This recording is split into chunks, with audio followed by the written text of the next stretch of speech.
Last post that I made was from Surah Al-Ra'd, where Allah subhanahu wa ta'ala speaks about change.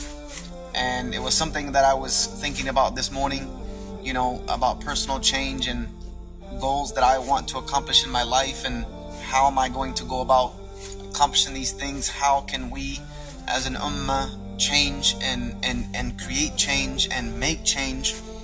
And then I was reminded of Allah subhanahu wa ta'ala's statement, where Allah subhanahu wa ta'ala says, Inna Allah la yughayyiru, that Allah will not change, He will not change the condition biqawmin, of a people, hatta yughayyiru ma bi anfusihim, until they change what is within themselves. This is a very profound, we've heard this so many times.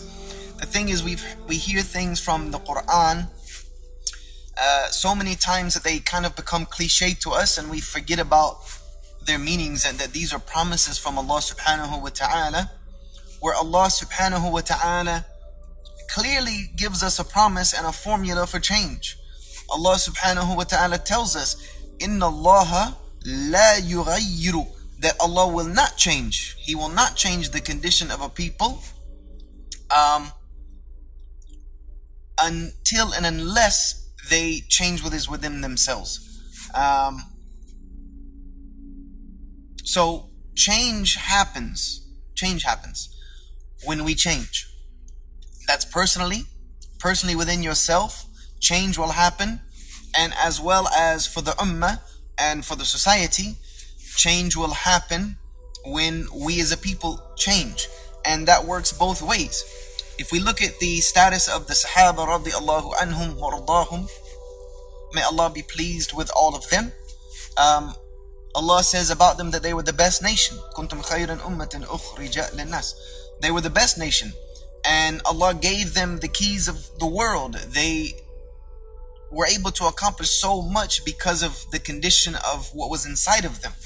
They were a people of Iman, they were a people of the Quran, they were a people of the Sunnah of the Prophet ﷺ. They lived it.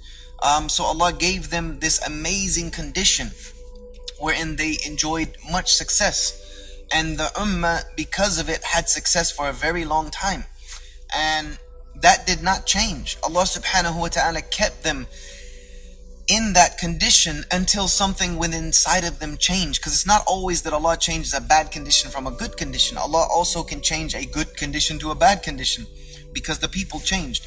So if this ummah fell out of that favor from Allah subhanahu wa ta'ala, it's because something inside of them changed and caused us to enter into a state where we find ourselves in now, whereas the Prophet ﷺ told us that we would become, in the hadith, where we would become those who chase the tails of cattle and are occupied with dunya so much that Allah subhanahu wa ta'ala, sallallahu alaykum, that Allah places dhulla, upon them, and He would not remove it hatta tarji'u ila dinikum, and then He would not remove it from them until you go back to your deen. So if we want to have personal change, we have to decide how is that going to happen, because if we want Allah to change our condition, we have to change. So how does change happen? Change is a process, and it's not always the easiest process. Change comes about through conflict, change comes about through struggle, change comes about through difficulty. So how are you going to change? That's the question you need to ask yourself. That's the question I asked myself. How are you going to change? First and foremost, you need to have a will to change. You need to have a set will inside of you that I want to change. I want to become a different person. I want to become a better person. And that will has to be strong. That will has to be stronger than your desires. That will has to be stronger than your habits. That will has to be stronger than the way you're living your life right now. So you have to create that will. Sometimes that will is because you just want to be a better person. It's a positive will. Sometimes that will can come about through negativity. Maybe you're angry about something. Maybe you're upset about the way your life is going, the way the world is going, the way the social the way the society is going around you. Maybe that empowers you to change. Change doesn't always have to be because of something positive. Change can come from a negative. But you have to create that will inside of yourself that I want to change. I want to change. And then you have to have a plan. You have to have a plan in place that this is the process by with which I'm going to change, and you have to stick to it. You have to have a process that I'm going to start doing these different things. I'm going to create these different habits. I'm going to take bad habits and replace them with good habits. I'm going to get up every morning and I'm going to do A, B, C, D regularly. I'm going to force myself, because in the beginning it's going to be a struggle. It's going to be you forcing yourself against your nature that you've created. So it's going to be hard, but you're going to have to get up every day and make that process happen. Change comes about through struggle and process. It takes days before you're going to get used to it, weeks before it starts settling itself in, months maybe before it actually becomes habits that will create that change inside of you. But that change is not going to happen with you just sitting around hoping and wishing and plotting over it and thinking over it. You have to actually put in some work. Change comes about through work and efforts. So you have to decide yourself that you want to change. First of all, you have to create that will, and you have to know that you need to change, and that will has to come from deep down inside of you, that I want to change. I want to be different. I want to be better. I want to be more positive. I want to be more interactive. I want to be more healthy. I want to be in better shape. I want to be more active in my community. I want to be more socially active. I want to be more on my salah. I want to be more active in my reading of the Quran. I want to be more active in my da'wah. I want to be more active in my ibadah, in my charity. Whatever it is that you want to change about yourself for the positive, then you are going to have to put in the work. This is the thing that we as Muslims don't understand. We live in this world now of instant gratification, where everything is instantly gratifying to us, and that has created within us a detrimental system that if things don't happen right away, we don't see the benefit in it or the positivity in it, when in reality we have to push ourselves to this change. It is a process. We have to be involved in this process. It's a process. Change is a process. It's not an event. Change, I've said this so many times, that change is a process. It's not an event. It's not going to happen overnight. It is going to happen gradually, and you have to work at it. If you want to get in shape, you're going to have to go to the gym, and you're going to have to work at it. You're going to have to start small. You're going to have to start with small workouts, small weights, and things of that nature. You can't go in there and think that you're going to do power bodybuilding weights and exercise on the first day. You're going to break yourself, and you're not going to be able to do it. So you have to start out small. Do the small things that will benefit you. I speak about this process of change in a lecture that I gave called Surviving the Storm, where it's talking about Iman, the process of changing Iman. But this comes with anything. You have to create that change, because if you create that change the same way that Allah subhanahu wa ta'ala says la yughayyiru, that He will not change the condition of a people until they change what is within themselves, that is telling us that if we do change what is within ourselves, then Allah Azza wa Jal will change our condition, because the conditions that we live in are set by Allah subhanahu wa ta'ala. He dictates these conditions. He dictates the way that the politics and the policies and the social economical structure of the world is designed, because of what is within the people. And He will also favor us in that if we change. And this is why many of the Salaf used to say about the rulers, that if you have a bad ruler, if you have a ruler that is a tyrant over you, then you should look at your own condition, because they are a reflection of what is within you. And we see that in the world today. Look at who runs the world today.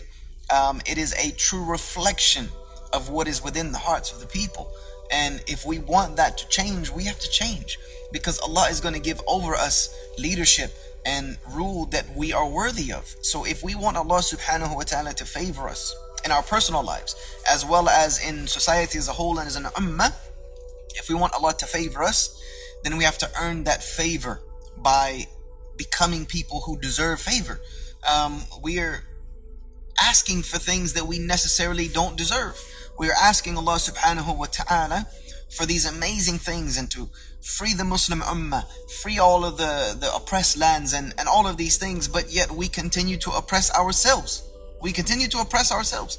I think it was Hassan al-Basri rahimahullah ta'ala said, if you wanted to stop the rulers from oppressing you, then you stop oppressing yourselves with masiyah, with sin and disobedience to Allah subhanahu wa ta'ala. If you stop oppressing yourself, then Allah will stop putting oppression upon you. So we have to understand this. First of all, we are satisfied with the condition of Allah subhanahu wa ta'ala. Allah subhanahu wa ta'ala has put us in this position. We become content with Allah's qadr. This is part of iman. But if we want things to change, then we need to change. So you need to decide today if you want to change. That process starts immediately. You can start it today, because process starts here. Psychologically speaking, according to the human psyche, before you make an intention to do something, every human action begins as a thought. It begins right here in your brain. You begin by thinking, and your thoughts will become your intentions, and your intentions become your actions. So if you do want to change, then you need to change first and foremost the way that you think. If you're always thinking negative, if you're always thinking in the negative sense, then you will find negativity in your life. If you learn to think positive, and I know this sounds like cliche snake oil, but it's true. It is true. The more you think positively in your life, the more positivity comes to your life. The more you think negatively, the more negativity comes in your life. So indeed, you can change the life that you live by the thoughts that you think. And that starts by becoming cognizant of your thoughts, being aware of what you think, and being aware of the things that you think that becomes your intentions, that become your actions. So if you want to change, start that process immediately. Life is short. You're here today, you're gone tomorrow. That's the reality of this world. The reality of this world is that you're here today, you're gone tomorrow. That might not happen to you today, but there will be a day where you will be here today and you'll be gone tomorrow. And no promise is made for that. Death does not care about your age. Death does not discriminate against age. It doesn't mean that if you're young, you have a long life ahead of you. This life is so fragile. It's very fragile. It can be snatched away in an instant, in a blink of an eye. You're not ready. No one is ever ready for death. The best that we can do is be cognizant of its reality and try to prepare ourselves for it. The process of change is ibadah. The process of change towards khair, towards good, towards obedience, towards dedication to Allah in this deen is ibadah, is worship in and of itself. So begin this process of change, insha'Allah ta'ala, in your life. Even if you never make it to that changing point, even if you die along the way, Allah subhanahu wa ta'ala rewards you for the intent that you had and you were heading towards the right direction. So every moment in your life will end with this. Every moment in your life, you're either heading towards Jannah, you're either on a road that will lead you to paradise, or you're on a road to Jahannam. You're on a road that will lead you to hellfire. Every second of your life. So begin taking account of yourself, as Umar ibn al-Khattab radiallahu anhu said, become your own hasib, become your own accountant before the account is taken from you.